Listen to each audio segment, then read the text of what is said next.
close your blinds and light a candle with me. I'm Gesh86 and I'll welcome you to 3rdEye. Last time we entered a winter wonderland and Koishi found 2 more potential playmates that are unfortunately on a warpath with each other. We are going to do our best to make them bury the hatchet. Right now we are investigating the graveyard once again, but it doesn't look like we have what we needed, if there is anything left to do there at all. One of the mentioned quarrelers, Cherno, is back to where she used to be, next to the tree we almost hung her at. After the big argument with Flandre, we tried to renegotiate with the Ice Fairy. One information we have might greatly aid us with that. Remember that one empty area at the end of the outskirts that seemed to have no purpose? Having gone there was of utmost importance. Koishi has identified that very spot as the ideal place to build our snowman. The best snowman anyone has ever made. At the suggestion of going there, Cherno seems ponderous, a rare sight for her. Hopefully this did the trick and got her on our side again. Rather than traveling back to Flandre, we shall take another look at John's grave. The one next to it belongs to Unknown. In hindsight, that's an obvious hint that we would encounter the vampiress. Flandre's shovel comes in useful here. We retrieve a skeletal arm from John's final resting place. Were we perhaps wrong? Was John a human, or a fellow yokai that Koishi knew? Can we be sure that was his forearm? Maybe it was just buried there by coincidence. Looking at Cherno in the other world gives us new thoughts and memories of her since the last time we tried. What Cherno does reminds me of Kogasa's behavior. She's dead set on pushing someone to compliment her work. Say it, she demands. Interesting. Maybe Cherno too is the kind of person who puts on a facade of confidence. It's a good thing we're not King Graham, or else the ice of that river would have broken beneath us.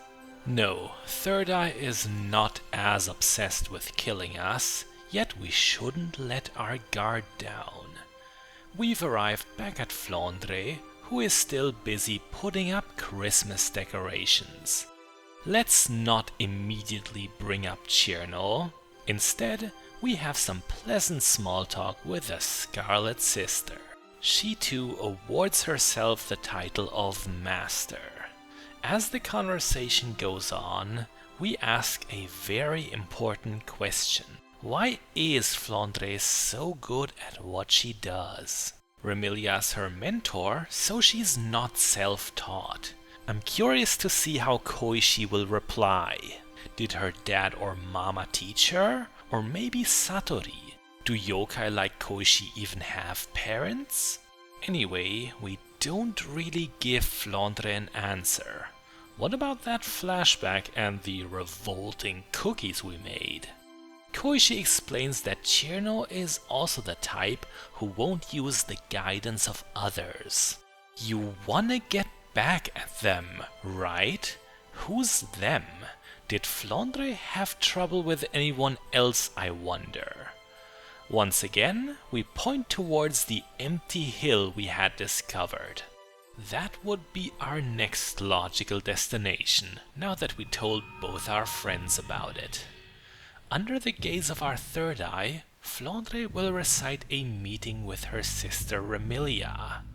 It seems they were also making a snowman together. Can I have yours? Did Flandre pluck out Remilia's eyes? That would make her a real yandere.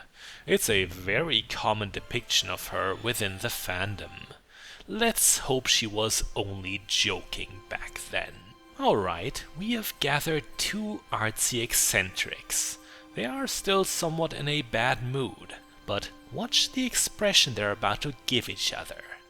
Yeah, helping out Koishi gets those two in the same boat. I think we've finally done it and formed a proper team. Can we make the best? Of course. It'll be the best snowman in history. Remilia, who may or may not have been ocularly mutilated, knew this day would come. The music has changed. It is now something close to a marching song.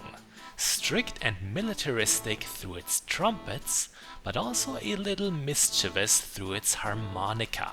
Speaking to Flandre initiates a group conversation in which Cherno emphasizes how much of a genius she is. Yes, girl, we know. You've said it 1,000 times. It must be true. What else can we learn from the Scarlet Sister?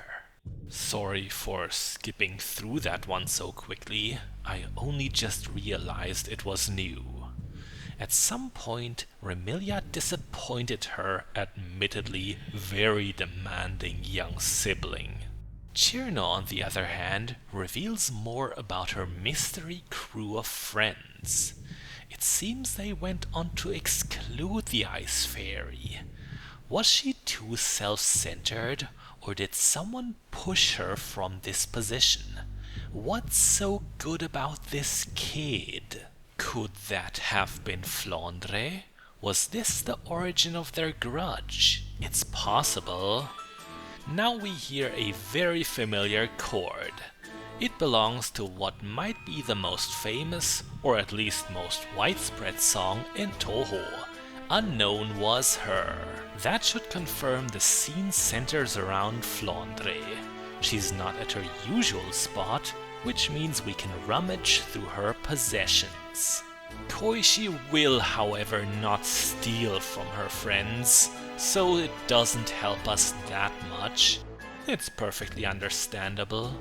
Flandre seemed quite sensitive about her equipment before, and she would definitely find out at some point. What else could there be to do?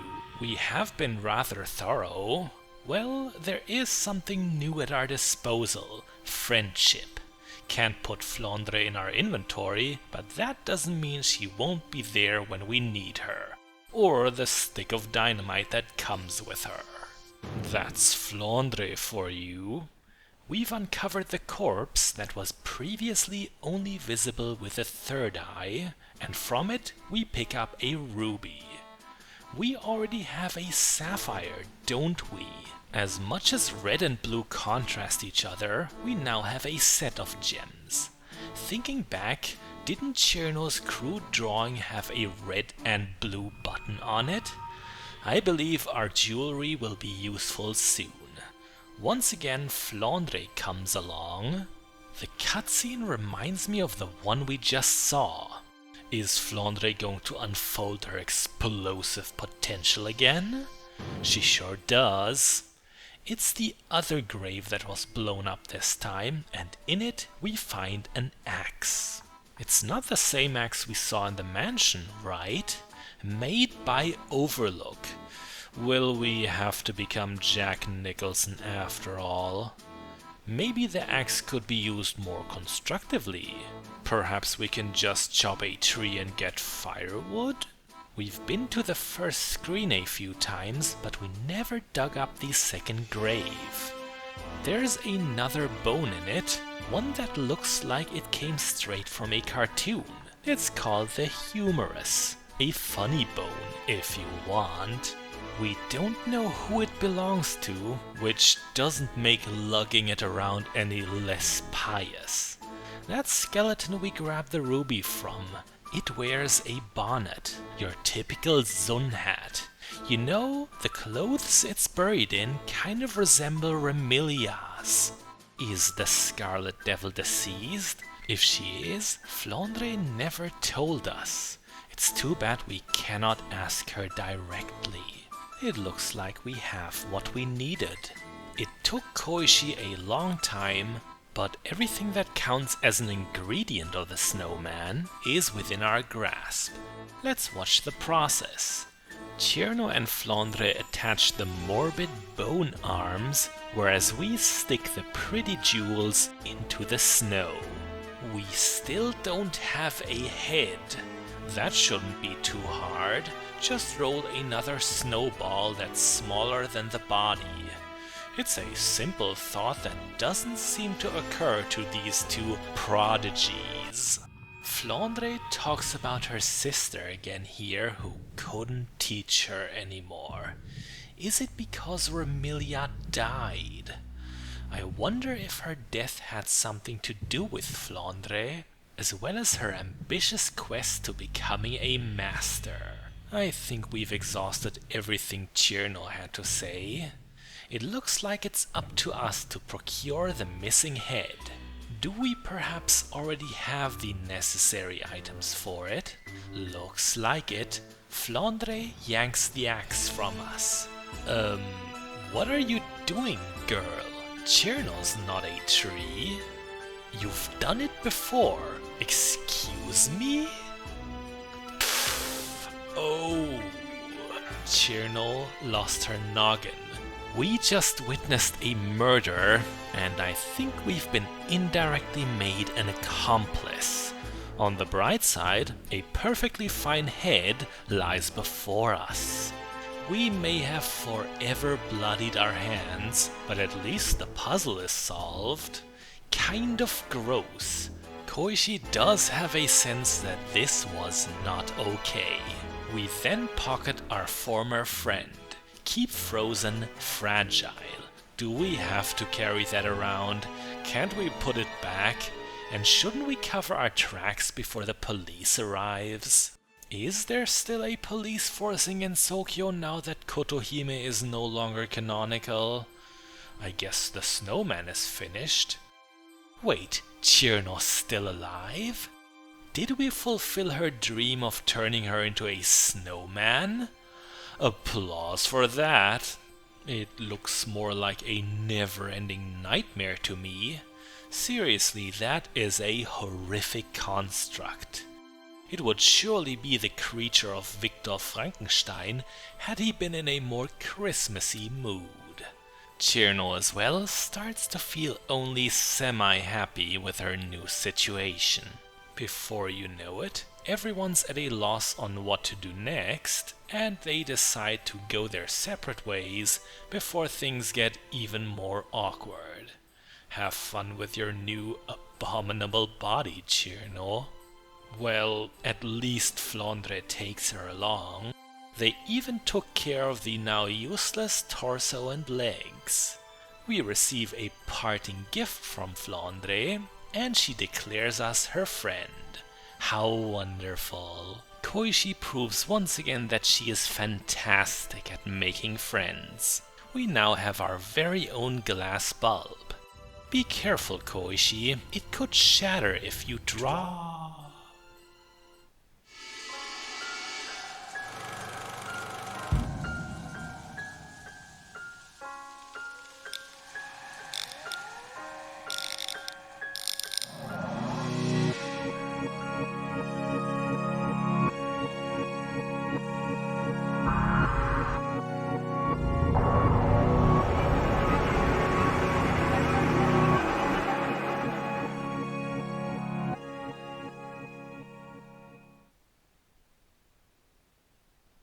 We wake up once again, but not in the bleak asylum cell. Instead, it's a pleasant, well-furnished and decorated room. Quite extravagant to what Koishi should be used to. Something about the third eye seems defective. Should we use eye drops as soon as we get the chance? Oh, hello. It's Satori, and for the first time not in a flashback. We woke up. Did we get injured during the earthquake? It's perfectly possible that the hole was deep enough to break a bone or two, cause a concussion, or even put Koishi in a mild coma. We are certainly being treated like we're a survivor against the odds. Where is everyone, we ask. It's a question Satori doesn't quite understand and therefore makes us elaborate. I think what Koishi wants to inquire is where all the friends we have made have gone to. Kogasa, Kyoko, Murasa, Tei, Cirno, and Flandre. We had a dream. No, that can't be right. Our adventure was certainly real. You all saw it. It's even on YouTube as proof. Of course we know their names. Yes, as Touhou fans we do, but does Koishi? Think back, no introductions were made. Not a single name was ever dropped. As hard as it is to admit, Satori may be right.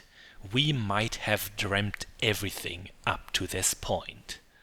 Friends? You don't have any friends. Having a concrete brick thrown into one's face might hurt less than hearing that sentence. It's so typical for Satori to be this blunt. When she has to do with people, she often reads their thoughts out loud to them, and she doesn't care much about how that makes her look. At least she can't read Koishi's mind. We tell her that those friends we have can be seen from the window. Really, has playtime only just passed? Maybe if Satori looks just a little bit harder.